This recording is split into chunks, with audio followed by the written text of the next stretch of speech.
नमस्कार, मैं विद्याशंकर तिवारी हूं। बात पते में आपका स्वागत है। और मुद्दा ये है कांग्रेस का घोषणा पत्र जो कि रिलीज होने वाला है कल जा करके। वो अभी उनकी कार्यकारिणी की बैठक चल रही है जिसमें चुनाव के तमाम रणनीतियों पर चर्चा हो रही है और अगले 24 घंटे में उनका घोषणा पत्र आ जाएगा। घोषणा पत्र में क्या क्या हो सकता है, किस तरह से प्रधानमंत्री नरेंद्र मोदी की राह रोकने के लिए बीजेपी द्वारा चलाए गए दांव का पलटवार करने के लिए क्या क्या उसमें हो सकता है, इस पे चर्चा के लिए हमारे साथ हैं हमारे सहयोगी विष्णु शर्मा। वो बताएंगे कि उनके घोषणा पत्र में क्या क्या चीज़ें पहले राहुल गांधी बोल चुके हैं, उसमें क्या क्या डाल सकते हैं। एक बात ये तय है कि घोषणा पत्र पूरा हो ना हो, क्योंकि अभी कोई रास्ता इन्हें नज़र नहीं आता कि कैसे भी कोई इनका मुद्दा इस तरह से मजबूत नहीं है। तो घोषणा पत्र है एक जो चमत्कारी परिवर्तन ला सकता है लोगों की सोच में।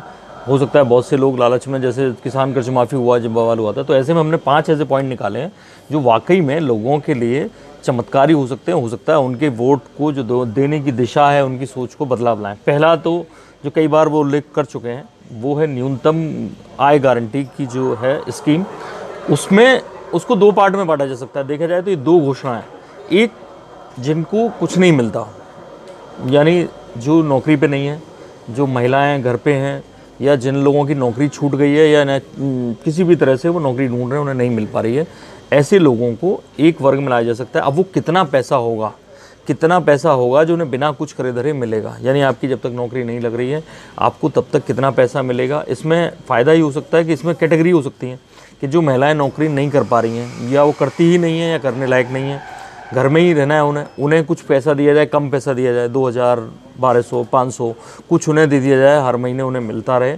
एक ऐसा स्कीम हो सकती है। दूसरा ऐसा हो सकता है कि जिनको जो नौकरी के योग्य हैं, नौकरी नहीं मिल रही है या नौकरी छूट गई है। अब इसमें एक और पॉइंट जो घोषणा का दूसरा पार्ट हो सकता है, मुझे लगता है वो ये होगा, जो बेरोजगारी की बात जो कर रहे हैं लगातार राहुल गांधी, उसका जवाब उनके पास भी नहीं है। क्योंकि ऐसा नहीं है कि कांग्रेस की सरकारों में बहुत रोजगार पैदा हो रहे थे और मोदी की में नहीं हो रहे हैं। तो ऐसे में बेहतर तरीका वही है जो स्टेट की गवर्नमेंट्स अपनाती हैं, बेरोजगारी भत्ता।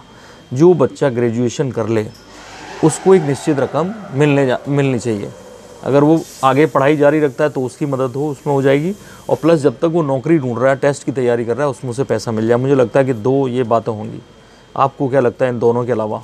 दोनों के अलावा राहुल गांधी एक बार नहीं कई बार अपने बयानों में किसानों का मुद्दा उठा चुके हैं कि हम आएंगे तो पूरा कर्जा माफ़ करेंगे। और आपको ध्यान होगा पंजाब, मध्य प्रदेश, राजस्थान, छत्तीसगढ़ में उन्होंने वायदा, इसकी कोई लिमिट लगा सकते हैं, वो इसे कोई लिमिट ले सकते हैं, 2 लाख रख सकते हैं, 3 लाख रख सकते हैं। एक तो किसानों का मुद्दा जो अब की बार बेशक विकास मुद्दा न बन पा रहा हो, लेकिन किसानों का मुद्दा अब की बार सेंटर पॉइंट पे तो है नहीं। लेकिन जैसा आया कि एमपी में था, एमपी में जितने किसानों का होना था 30 से 40%, कुछ मेरा फीसदी में थोड़ा आंकड़े में गलत हो सकता है, लेकिन वहाँ पूरे किसानों का कर्जा अभी तक माफ़ नहीं हुआ है। तो क्या इसके पास, सरकार के पास इतना पैसा होगा? कितना कर्ज होगा लगभग? ये जो 5 हम लोग जिन 5 बिंदुओं पे चर्चा कर रहे हैं उसमें के लिए यदि आप बजट देखेंगे तो उतना बजट भारत सरकार का कुल बजट ही 28-29 लाख करोड़ है। ठीक है, पर लोगों को अट्रैक्ट करेगा ये? अट्रैक्ट करेगा। देखिए पंजाब में क्या हुआ कि उन्होंने कर्ज माफी की घोषणा कर दी, लेकिन जैसे ही कैप्टन अमरिंदर मुख्यमंत्री बने, उन्होंने खजाने की स्थिति देखी तो उन्होंने माथा ठोक लिया। पता चला कि उसमें फिर उन्होंने स्लैब बनाया,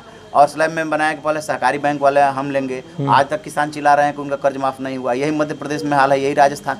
पैसा चाहिए ना। उत्तर प्रदेश में आपको याद होगा 37,000 करोड़ रुपये जुटाने पर योगी सरकार को पसीने आ गए। एक चौथी जो घोषणा की बात हो रही है वो हो रही है कि हेल्थ सिक्योरिटी, आयुष्मान भारत योजना का जवाब राहुल के घोषणा पत्र में हो सकता है। हाँ, तो अब इसका चूँकि अलग अलग राज्यों में अलग अलग, जैसे पश्चिम बंगाल में अलग है, अभी तक दिल्ली में उसको लागू नहीं किया गया कि हम उसे बेहतर चला रहे हैं, छत्तीसगढ़ में भी कोई स्कीम चल रही है। तो फैक्ट तो यह है कि कोई भी राजनीतिक दल हो, पैसा है नहीं, योजनाओं की घोषणा कर देते हैं। इसी की योजना को आयुष्मान भारत को ही लागू करने के लिए सरकार को इसलिए पसीने आ रहे हैं कि पता चला कि इसमें जो अस्पताल हैं या जो इंश्योरेंस कंपनियां हैं वो राजी नहीं हो रही हैं कि इतने मिनिमम पे हम कैसे काम करेंगे।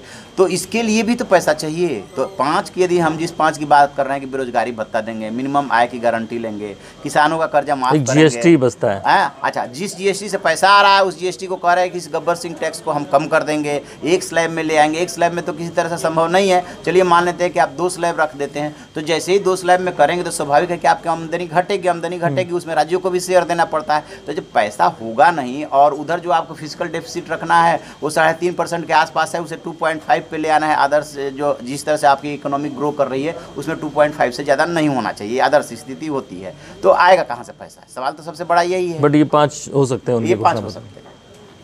तो कुल मिला जुला करके ये है कि ये 5 बड़े बिंदु हो सकते हैं, और भी बहुत सारी चीज़ों के लिए वो वादा कर सकती है कांग्रेस, लेकिन ये 5 चीज़ें रखेगी ताकि युवाओं को, किसानों को, बेरोजगारों को वो अपनी तरफ रिझा सके। देखते हैं जो भी इसमें और अपडेट होगा हम आपको बताते रहेंगे। आप देखते रहिए हमारा डिजिटल चैनल इन खबर। Thank you.